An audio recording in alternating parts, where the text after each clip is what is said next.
Hello everyone, welcome to learner B. I am Shivani Chauhan. इस video में हम लोग देखेंगे क्लास 7th आपकी जो सिविक्स है, सोशल एंड पॉलिटिकल लाइफ, उसकी बुक का chapter 5 women change the world. तो इससे पहले की जो चैप्टर है उसमें आपने पढ़ा था कि विमेन जो है घर में काम करती हैं और उनके काम को कोई भी रिकग्निशन नहीं मिलती है कि भाई ये कोई पैसा तो कमा नहीं रही है, तो उनके काम को इतनी इंपॉर्टेंस नहीं दी जाती है। हम लोगों ने देखा कि हाउस होल्ड वर्क जो है वो एक फुल टाइम जॉब है, मतलब सुबह से लेकर रात तक बिल्कुल भी एक तरह से के नॉन स्टॉप वर्क है, फिर भी उसके लिए कोई पैसे नहीं मिलते, उसको रिकॉग्निशन नहीं दी जाती है। और फिर इस वाला जो चैप्टर है इसमें हम देखेंगे कि जो विमेन है उनके लिए कौन सा जो ऑक्यूपेशन है वो माना जाता है कि सूटेबल है, अच्छा है, ये वाला काम विमेन को करना चाहिए, ये वाला नहीं करना चाहिए। विमेन ने किस तरीके से इक्वालिटी के लिए, समानता के लिए स्ट्रगल की है और एजुकेशन प्राप्त की है, और अलग अलग रोल्स में विमेन अब आई हैं और किस तरीके से उन्होंने डिस्क्रिमिनेशन, भेदभाव का सामना किया है। तो देखते हैं, यहाँ से देखिए कि विमेन खेती कर रही हैं, बट हम लोगों को जब भी हम सोचते हैं तो क्या कभी हम सोचते हैं कि विमेन फार्मर हो सकती हैं या फिर विमेन कोई साइंटिस्ट या फैक्ट्री वर्कर। हम लोग तो सोचते हैं कि विमेन या तो मेनली टीचर्स होती हैं, है ना, या फिर नर्स होती हैं। बाकी जो पायलट हो गए, साइंटिस्ट हो गए, फैक्ट्री वर्कर हो गए, फार्मर हो गए, ये सब तो हम सोचते हैं कि मैन ही ये काम करते होंगे। तो देखिए 83.6%, लगभग 84% जो औरतें पूरे देश में काम करती हैं ना, वो तो एग्रीकल्चर सेक्टर में ही करती हैं। मतलब अगर टोटल विमेन जितनी भी काम करती हैं अगर हम वो निकालें तो उसमें से 84% तो खेतीबाड़ी में ही लगी हुई हैं। तो यही है कि रोज़ी मैम ने 30 बच्चों से कहा था कि आप बताओ कि ये सारे जो काम हैं ये मेन करते होंगे या विमेन करते होंगे। तो बच्चों ने टीचर की फ़ीमेल ज़्यादा करती हैं, नर्स भी फीमेल्स होती हैं। एक भी बच्चे ने नहीं कहा कि नर्स मेल भी हो सकते हैं। तो इस तरीके से कि हम लोगों को स्टीरियोटाइप हमारे दिमाग में बना हुआ है। स्टीरियोटाइप का मतलब होता है ऐसा विश्वास कि भाई ऐसा ही होगा, इसके अलावा कुछ और हो ही नहीं सकता। तो वो होता है स्टीरियोटाइप। अब देखते हैं हम fewer opportunities and rigid expectations. बहुत ही कम अपॉर्चुनिटीज़, बहुत ही कम संभावनाएं होती हैं एक लड़की के पास, एक औरत के पास अपने जीवन में आगे बढ़ने के लिए। और एक्सपेक्टेशंस भी हम सोचते हैं कि यही थोड़े बहुत काम विमेन कर सकती हैं। काफ़ी सारे जो बच्चे थे रोज़ी मैम की क्लास में, उन्होंने विमेन को या तो नर्स के तौर पर या फिर एक टीचर के तौर पर बताया, मगर आर्मी ऑफिसर्स जो है विमेन नहीं हो सकती हैं। ये इस तरीके की इमेज हमारे समाज में बनी हुई है। रीज़न इसका ये है क्योंकि जब भी हम लोग देखते हैं, because they feel that outside the home too women are good at only certain jobs. घर के बाहर भी विमेन कुछ ही काम है जो अच्छे से कर सकती हैं। काफ़ी सारे लोग ये बिलीव करते हैं कि विमेन अच्छी नर्स होती हैं क्योंकि उनमें पेशेंस ज़्यादा होता है, काफ़ी जेंटल होती हैं, काफ़ी अच्छे से सिचुएशंस को हैंडल करती हैं। विमेन का रोल जो है वो फैमिली की तरफ ज़्यादा देखा जाता है। सिमिलरली जो साइंस है उसमें टेक्निकल माइंड चाहिए, और विमेन का दिमाग तो ऐसा होता ही नहीं है कि वो साइंस और मैथ्स को समझ सके, ऐसा लोग सोचते हैं। Because of so many people believe in these stereotypes, क्योंकि बहुत सारे लोग स्टीरियोटाइप्स में, इस तरीके की बातों में विश्वास करते हैं। काफ़ी सारी जो लड़कियां हैं उनको इतना सपोर्ट नहीं मिलता अपने घरों से जितना कि उनके भाइयों को मिलता है। उनको ट्रेनिंग नहीं प्रोवाइड की जाती डॉक्टर्स या फिर इंजीनियर बनने की। ज़्यादातर फैमिलीज़ जो हैं जब मतलब स्कूल बच्ची ने फिनिश कर लिया तो सोचते हैं कि उसकी लाइफ का एक ही गोल है शादी कर देना। मतलब स्कूल थोड़ी बहुत पढ़ाई कर ली, फिर उसकी शादी कर दो, शादी ही उसकी लाइफ का सबसे इंपॉर्टेंट गोल है, सबसे इंपॉर्टेंट एम है। ये इस तरीके से समाज में समझा जाता है। अब ब्रेकिंग स्टीरियोटाइप्स, जो चीज़ें सोची जाती हैं, समझी जाती हैं, उसको तोड़ने का काम इन्होंने किया। लक्ष्मी लाकरा जो इंजन ड्राइवर है, अगर आपसे कोई सोचे, आप खुद सोचिए कि आपके दिमाग में अगर आप सोचेंगे कि ट्रेन कौन चलाता है, एक आदमी की इमेज आएगी ना, तो इंजन ड्राइवर हमेशा मैन होते हैं, ऐसा हम सोचते हैं। मगर जो 27 ईयर ओल्ड लक्ष्मी लाखरा, जो लक्ष्मी लाखरा है वो एक पुअर ट्राइबल फैमिली से आती हैं। मतलब जो कबीले इलाके के लोग होते हैं झारखंड में, वहाँ से आती हैं। इन्होंने नॉर्दर्न रेलवेज, मतलब जो उत्तर पूर्वी जो रेलवेज है उसमें पहली विमेन ड्राइवर बनी। मतलब विमेन ड्राइवर, ट्रेन को चलाने वाली लोको पायलट विमेन थी ये पहली हमारे देश के नॉर्दर्न रेलवेज की। लक्ष्मी के पेरेंट्स जो हैं वो पढ़े लिखे नहीं थे, मगर उन्होंने काफ़ी स्ट्रगल किया और अपनी बेटी को गवर्नमेंट स्कूल में पढ़ाया। लक्ष्मी जो है घर के मतलब काम में भी हेल्प करा करती थी। फिर वो आगे डिप्लोमा करने के लिए चली गई, diploma in electronics. Diploma in electronics उन्होंने किया। फिर जो रेलवे बोर्ड का एग्ज़ाम है वो इन्होंने दिया और पहले ही अटेम्प्ट में उसको पास कर लिया। लक्ष्मी कहती हैं कि मुझको चैलेंजेस लेना बड़ा पसंद है। जब कोई कहता है कि लड़कियां ये काम नहीं कर सकती हैं तो मैं वो काम ज़रूर करती हूँ, उसको पूरा कर देती हूँ। लक्ष्मी कहती हैं कई बार उनकी लाइफ में ऐसे मतलब चांसेस आए जब वो लेना चाहती थी इलेक्ट्रॉनिक्स, और जब वो मोटरसाइकिल चलाती थी, जब वो पॉलिटेक्निक कर रही थी, और जब उन्होंने इंजन ड्राइवर बनने की सोची। तो इन सब चीज़ों में लोगों ने कहा कि ये सारे लड़कियों के काम थोड़ी ना है, इलेक्ट्रॉनिक्स में तो फिजिक्स मैथ्स होती है, ये लड़कियों का काम थोड़ी ना है, मोटरसाइकिल चलाना लड़कियों का काम थोड़े ही ना है, इंजन ड्राइवर बनना लड़कियों का काम थोड़े ही ना है। बट इन्होंने ये सब किया। तो ये कहती हैं कि मेरी तो सिंपल सी फिलॉसफी है कि एज लॉन्ग एज कि मुझे खुशी मिल रही है, मुझे मज़ा आ रहा है, मुझे अच्छा लग रहा है और मैं किसी को नुकसान नहीं पहुँचा रही हूँ और मेरे पेरेंट्स भी उससे खुश हैं, तो वो काम मुझे करना चाहिए। और मैं वैसा लाइफस्टाइल क्यों ना जीऊँ जिसमें मैं खुश रह सकूँ और मेरे पेरेंट्स भी खुश रह सकें, है ना। तो ये एक विमेन है जिन्होंने सारी स्टीरियोटाइप्स को, सारे बंधनों को और सारी सोच को तोड़ करके एक अलग ही काम किया है। इस चैप्टर में हम काफ़ी सारे ऐसी ही विमेन के बारे में पढ़ेंगे। ये इंपॉर्टेंट है समझना कि that we live in a society, हम ऐसी सोसाइटी में रहते हैं जिसमें चिल्ड्रन जो है ना वो काफ़ी सारे प्रेशर्स फेस करते हैं, काफ़ी सारे दबाव पड़ते हैं बच्चों पे अपने जीवन में। कई बार उनको मतलब बहुत सारे एडल्ट्स की, अपने बड़ों की डिमांड्स पूरी करनी पड़ती हैं। कई बार उनको अनफेयर टीजिंग का मतलब होता है चिढ़ाना। कभी भी किसी फ्रेंड को चिढ़ाना नहीं चाहिए, किसी को भी नहीं चिढ़ाना चाहिए। उसको, जिसको चिढ़ाया जाता है ना, उसके दिमाग पर बहुत बुरा असर पड़ता है इस चीज़ का। तो देखिए, बच्चों को कई बार अपने बड़ों की सुननी पड़ती है, बहुत ज़्यादा अनफेयर डिमांड्स पूरी करनी पड़ती है। कई बार क्या होता है कि जो दूसरे उनके फ्रेंड्स उनको चिढ़ा रहे होते हैं वो उन्हें झेलना पड़ता है। बॉयज़ को प्रेशर दिया जाता है कि उनको जॉब करनी है, एक अच्छी सैलरी कमानी है, और अगर बॉयज़ जो हैं वो इस तरीके से बिहेव नहीं करते जैसे लड़कों को बिहेव करना चाहिए तो उनको चिढ़ाया जाता है। जैसे कि हम लोगों ने क्लास 6 में भी पढ़ा था कि अगर बचपन में ही बच्चा रोता है, लड़का रो रहा होता है, उससे कहते हैं कि लड़के रोते नहीं हैं।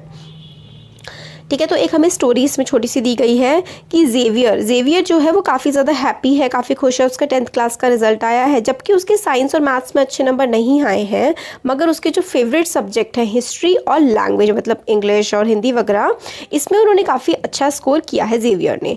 मगर उनकी जो मदर है, माई गुडनेस की, मतलब जेवियर तुम्हारे मैथ्स में सिर्फ 65% मार्क्स आए हैं, फिजिक्स में भी इतने कम मार्क्स हैं। तो जेवियर बोलता है हाँ मम्मा मुझे पता है, बट मुझे मैथ्स और साइंस ये सब बिल्कुल भी पसंद नहीं है, मैं तो हिस्ट्री पढ़ना चाहता हूँ। तो उनकी मदर कहती है हिस्ट्री, तुम्हारे फ्यूचर का क्या होगा, तुम्हें अच्छी जॉब कहाँ से मिलेगी, हिस्ट्री में कोई स्कोप नहीं है। तो फिर जेवियर बोलता है बट मेरे को साइंस या मैथ्स पसंद नहीं है।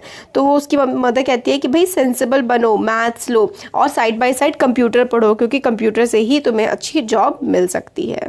तो इस तरीके की बातें लड़कों से एक्सपेक्ट किया जाता है, वो मैथ्स और साइंस पढ़ें और जॉब करें। अब आगे देखिए यहाँ पर लर्निंग फॉर चेंज। स्कूल जाना काफ़ी ज़्यादा एक्सट्रीमली इंपॉर्टेंट पार्ट होता है किसी की लाइफ का। As more and children enter school every year, ज़्यादा से ज़्यादा बच्चे अब जो है स्कूल में एंटर कर रहे हैं। हम लोग को लगता है कि ये तो बिल्कुल ही नॉर्मल सी चीज़ है कि बच्चा स्कूल जाए।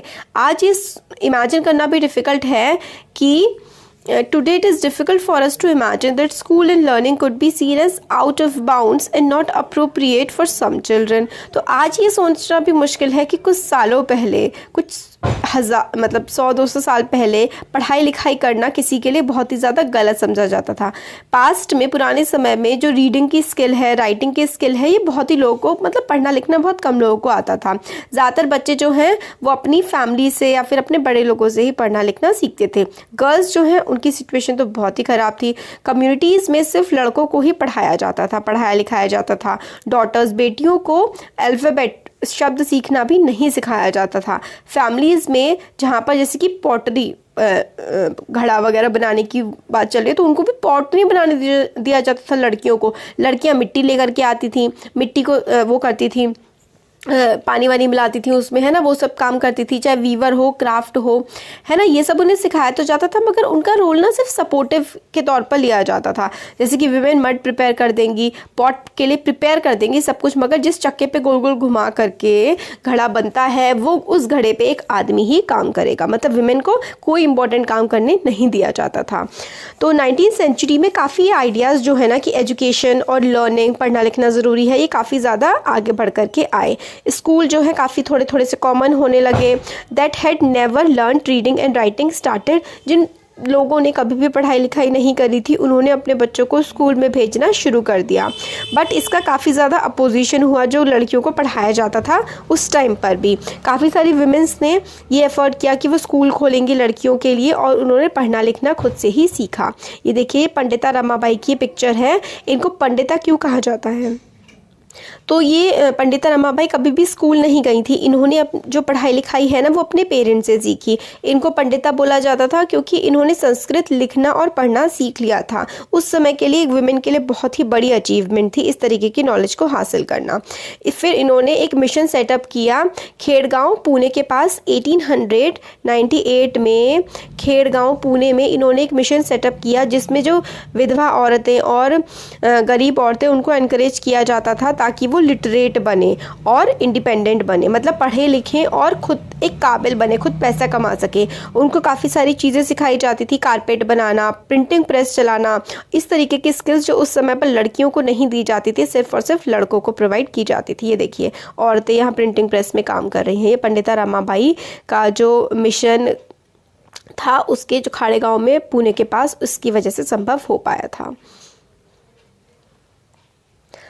अब हम राज सुंदरी देवी के एक्सपीरियंस के बारे में पढ़ते हैं। राज सुंदरी देवी जो थी इनका जन्म वेस्ट बंगाल में हुआ था आज से लगभग 200 साल पहले। जब वो 60 साल की थी उन्होंने अपनी ऑटोबायोग्राफी लिखी थी बांग्ला में। ऑटोबायोग्राफी होता है मतलब अपने ही जीवन के बारे में लिखना।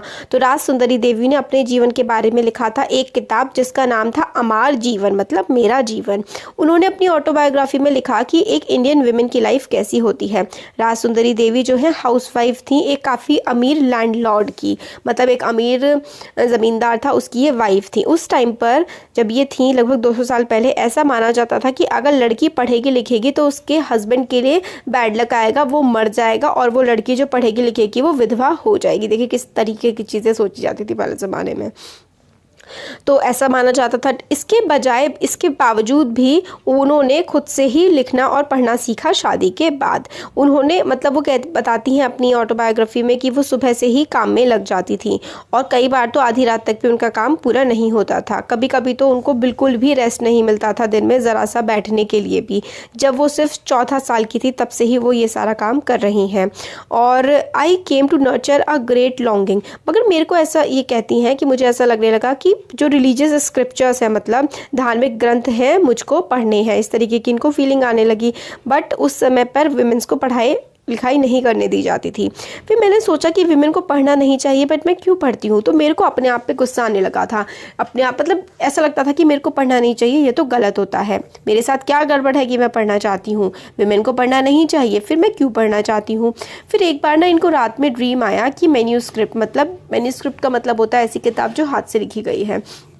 तो चैतन्य भागवत जी जो थे एक सेंट होते हैं, एक गुरु संत वगैरह, उन्होंने मतलब एक किताब लिखी थी। उनकी उस किताब को ये पढ़ रही हैं, इनको ये सपने में आया। फिर अगले दिन जब ये सुबह किचन में खाना बना रही थी तो इनके हस्बैंड ने इनके सबसे बड़े बेटे से कहा कि बिपिन, मैंने चैतन्य भागवत की किताब रख दी है और जब मैं तुमसे मांगूंगा तुम मुझे दे देना, और वो वहाँ से चले गए। तो जब बुक साइड में रखी हुई थी तो इन्होंने क्या किया, सीक्रेटली उसमें से एक पन्ना फाड़ लिया और फटाफट से उसको छुपा दिया। फिर एक बार क्या हुआ, जब इनका बेटा अल्फ़ाबेट सीख रहा था, उस टाइम पर अल्फ़ाबेट मतलब शब्दों जो वो होते हैं वर्णमाला अल्फ़ाबेट, उसकी किताब में से भी एक पन्ना फाड़ लिया और छुपा दिया उसको। फिर जब इन्हें टाइम मिलता तब ये लेटर्स को मैच करने की कोशिश करती कि अल्फ़ाबेट, अच्छा ये वाला जो लेटर है ये इस किताब में कहाँ लिखा हुआ है, फिर उस किताब से उसको समझने की कोशिश करती थी। इसी तरीके से वर्ड को मैच कर करके इन्होंने बहुत ही ज़्यादा एफर्ट्स के बाद लिखना और पढ़ना सीख लिया। इसके बाद जो है जब इन्होंने अल्फ़ाबेट लिखने सीख लिए, राज सुंदरी देवी ने पूरी की पूरी चैतन्य भागवत की किताब इन्होंने पढ़ ली। इनकी अपनी राइटिंग से हमें बताती हैं कि ऑल्सो गिव द, मतलब इनकी ही हमें जो अमार जीवन से ही हमें पता लगता है राज सुंदरी देवी के कि उस समय पर विमेन की लाइफ कैसी हुआ करती होगी। राज सुंदरी देवी अपनी लाइफ का हर एक्सपीरियंस रखती थी, लिखा करती थी किताब में कि किस तरीके से उन्होंने पूरी ज़िंदगी मतलब डेली उनकी लाइफ में क्या चल रहा है, और उन्हीं की वजह से ही हमें पता लगता है कि उस समय की औरतों के जीवन में क्या चलता होगा। और कभी कई बार तो वो बताती हैं कि इतना ज़्यादा काम होता था कि उन्हें बैठने का और खाने का भी टाइम नहीं मिलता था। बट अनलाइक जो राज सुंदरी देवी, अभी हम रुकैया हुसैन की भी स्टोरी पढ़ेंगे। आज काफ़ी सारी लड़कियाँ जो हैं वो पढ़ाई लिखाई ईजिली कर सकती हैं, स्कूल जा सकती हैं, बट फिर भी काफ़ी सारी लड़कियाँ हैं जो पॉवर्टी, गरीबी की वजह से, स्कूल की प्रॉपर फैसिलिटीज़ नहीं हैं और भेदभाव की वजह से वो स्कूल नहीं जाती हैं। पर्टिकुलरली जो कि काफ़ी गरीब इलाकों से या फिर जो लोअर कास्ट के या अलग धर्मों के लोग होते हैं, कई धर्मों में मतलब उनको दिक्कत होती है लड़कियों को स्कूल में जाने में। अब देखिए रुकैया शेखावत हुसैन, इनका लेडी लैंड का एक ड्रीम है। तो जो रुकैया शेखावत हुसैन है ना, ये एक मतलब रिच फैमिली को बिलोंग करती थी, बट फिर भी इनको मतलब उर्दू पढ़ना तो इनको सिखाया गया था, मगर इनको बांग्ला और इंग्लिश नहीं पढ़ना सिखाया गया था। उस समय पर समझा जाता था कि अगर विमेन इंग्लिश पढ़ेंगी तो उनको ऐसे विचार पता लग जाएंगे जो विमेन को नहीं पता लगने चाहिए, और वो मतलब रिबेलियस हो जाएंगी, वो विद्रोही टाइप्स हो जाएंगी। तो सिर्फ लड़कों को ही इंग्लिश पढ़ाई जाती थी, बट उन्होंने अपने बड़े भाई के सपोर्ट से और बड़ी बहन के सपोर्ट से इंग्लिश पढ़ी और वो राइटर बनी। उन्होंने एक काफ़ी अच्छी सी स्टोरी लिखी जिसका नाम इन्होंने दिया सुल्तानाज ड्रीम। इसमें अपनी इंग्लिश में इन्होंने लिखी थी और ये लगभग उस समय सिर्फ और सिर्फ 25 साल की थी। उनकी स्टोरी इमेजिनरी थी कि जो सुल्ताना का वर्ड है वो एक लेडी लैंड है जहाँ पर विमेन को हर तरीके की फ्रीडम है। वो इन्वेंशंस करती हैं, वो बादलों से बारिश ला सकती हैं, वो हवा में कार्स उड़ा सकती हैं। ये लेडी लैंड जो है ना, इसमें आदमी सेक्लूजन में रहते हैं, बिल्कुल अलग रहते हैं, और उनके वेपन्स वगैरह सबको मतलब आदमियों को डिफीट कर दिया है, हरा दिया है विमेन ने अपनी दिमाग की शक्ति से, अपनी ब्रेन पावर से। सुल्ताना का जो लेडी लैंड है उसमें वो अपनी सिस्टर सारा के साथ घूमती हैं। फिर लास्ट में बताते हैं कि वो अवेक हो जाती है, जाग जाती हैं कि ये सिर्फ एक ड्रीम था। उस समय पर ही देखिए रुकैया हुसैन ने ड्रीम में मतलब अपनी सोच के अंदर विमेन प्लेन्स फ्लाई कर रही हैं, कार फ्लाई कर रही हैं। उस समय तो जबकि विमेन को पढ़ने तक की आज़ादी नहीं होती थी और इन्होंने ड्रीम कर लिया था कि विमेन प्लेन उड़ा रही हैं। तो हमें पता लगता है कि इनकी मतलब जो इमेजिनेशन थी वो प्रेजेंट इनकी लाइफ से वो कितनी ज़्यादा आगे थी। फिर 1910 में उन्होंने रुकैया हुसैन ने एक स्कूल स्टार्ट किया था कोलकाता में, जो आज भी फंक्शन कर रहा है। अब आगे का हम लोग नेक्स्ट वीडियो में देख लेते हैं, नहीं तो 40-50 मिनट के अराउंड का वीडियो ये बन जाएगा। तो कैसा लगा वीडियो ज़रूर बताइए, अच्छा लगा तो लाइक करिए, चैनल को सब्सक्राइब करिए, अपने फ्रेंड्स के साथ शेयर करिए। Thank you.